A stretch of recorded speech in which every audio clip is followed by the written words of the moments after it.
I'm Stephen Key. I'm the professor of oboe at Shenandoah Conservatory, as well as the principal oboe for the new Orchestra of Washington. I'm so excited to present for you today this discussion on ways to approach the Virginia All-State Etude for Oboe for 2021. First of all, congratulations for making it this far.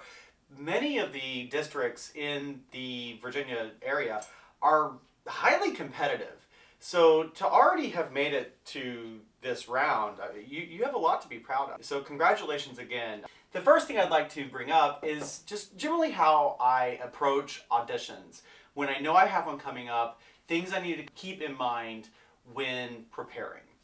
There are 5 objective truths: note accuracy, pitch, rhythm, dynamic contrast, and articulation.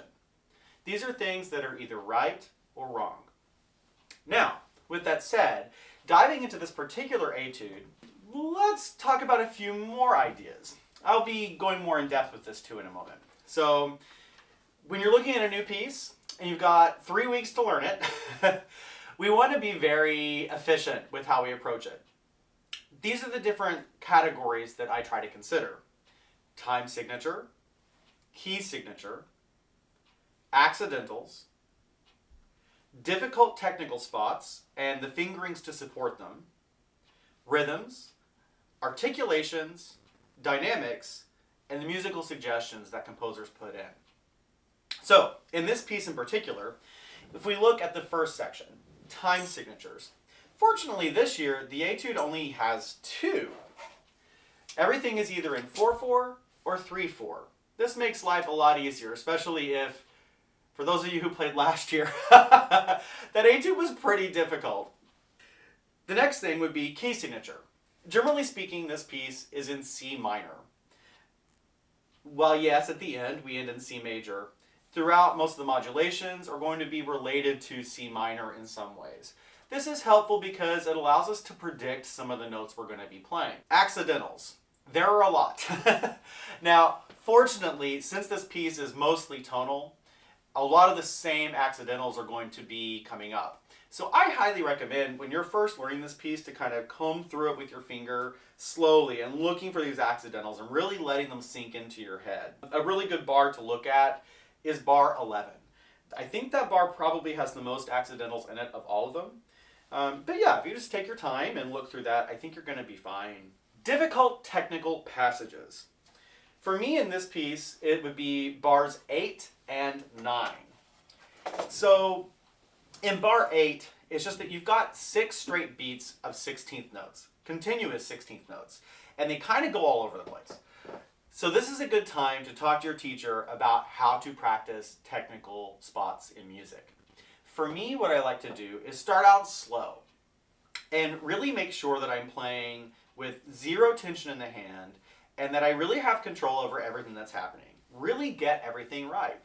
Every time that you play a wrong note, you're training your brain to think that that's an okay pattern. So it's better to just start off right from the beginning with 0 mistakes at a slow tempo where you can really relax and focus on accuracy. Then what I start doing is adding some rhythms in. Perhaps you swing all of these 16th notes. Maybe you group them in groupings of 1 plus 3 plus 1, something like that. Try tonguing it where it's slurred. Trick your brain into deciding that this is easy. And over time, you gradually speed this up with a metronome. The other spot, bar 14. So the problem with bar 14, while it's the same arpeggio in 2 octaves, it's difficult on the oboe because F sharp to A and A to C are highly problematic intervals on the oboe. We have to time the movement between the right and left hands for F sharp to A, as well as A to C, and it's easy to get a little extra note in if we're not careful.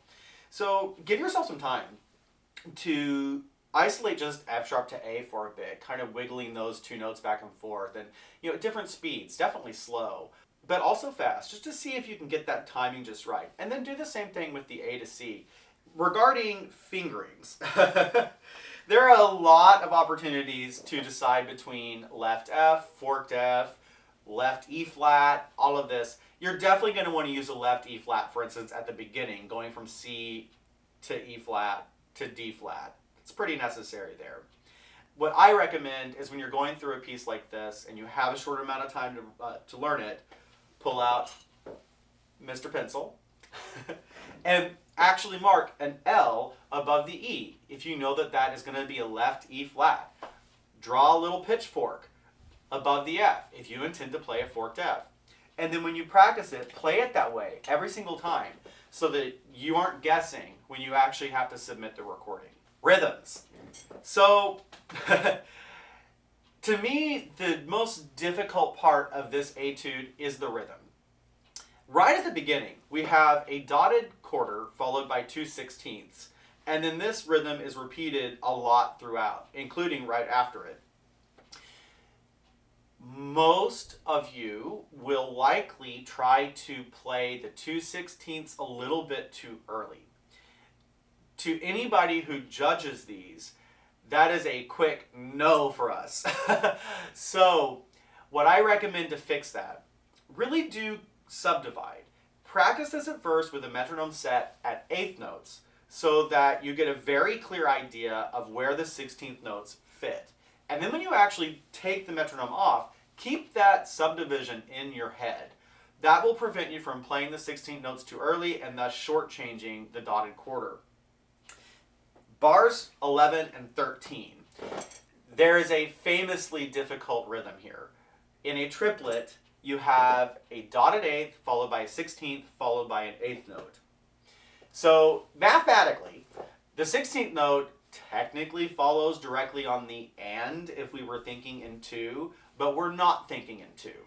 So what ends up happening is a lot of people will kind of accent that 16th note a bit too much and then play the third note, the last triplet, a little too light and a little too late.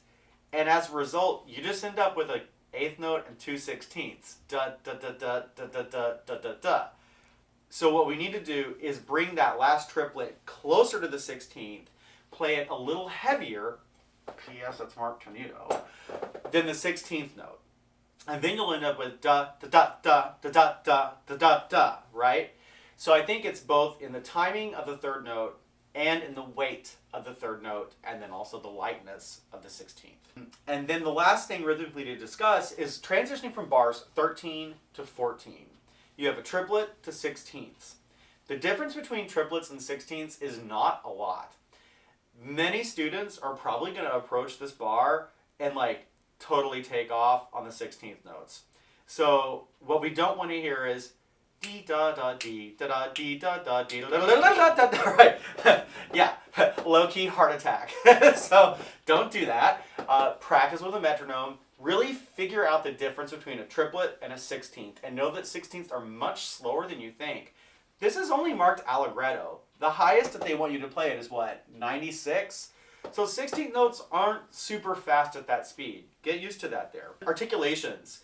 Keep an eye out for tenutos. There are a lot of tenutos in this piece, and some of them are in kind of weird places. For instance, there are a few that are on pickup notes.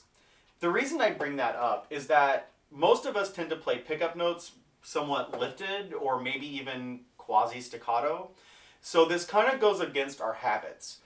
This is the sort of thing that a judge at All-State will pick up on. So if most people play that note staccato, the judge is going to start thinking, ugh, nobody's getting this. If you're the person who then plays it tenuto like it's marked, they're going to be very happy and probably mark you very high for that. In bars 11 and 13, these two bars keep coming up, you have an accent on beat 2 in both of those bars. Make sure you bring those out. Make those different. Make the judges know that you know what an accent is and how and where to play it. Dynamics. Most of you are probably taking lessons or interacting with your instrument and Zoom or some other internet device these days. So you also know that they tend to compress our dynamic range quite a bit. So what I'd recommend is, as you are learning this, favor the extremes. When you have a forte, really play like as loud as you can. When you have a piano, really play like as soft as you can. And practice playing in those extremes so that we actually can hear it. And finally, approaching the musical suggestions that the composers add. There are only a few here. We have the Allegretto, the time, all of that. We also have a rallentando in bar 11, and at the very end we have a ritardando followed by an even bigger stretch. Molto, I assume, ritardando. This is where you get to kind of show your musical flexibility. In blind auditions, I don't normally recommend taking too much time because that can be very difficult for a judge to determine. But when you have something marked, you can certainly go for it. Work on this with your teacher, see what they think. However, if you want even further instruction, this year I am offering to have a Virginia All-State Oboe virtual masterclass. Ta-da! So, on Sunday, February 21st at 2 p.m. via Zoom, I will be listening to people play and giving comments. There are currently 2 spots left. If you are interested in playing or auditing, just send me an email at skey@su.edu. That's my work email, skey@su.edu. Everyone is welcome to attend and listen. There will be 5 total people playing. We have 2 spots available for players. Also, if you don't want to play but do want to get comments, you can send me a recording at the same email address. As long as you send it to me by the 21st, then I will send you comments later that week before you have a chance to audition. So thank you so much for taking the time to listen. Best of luck in your preparation, and I hope that your audition goes very well.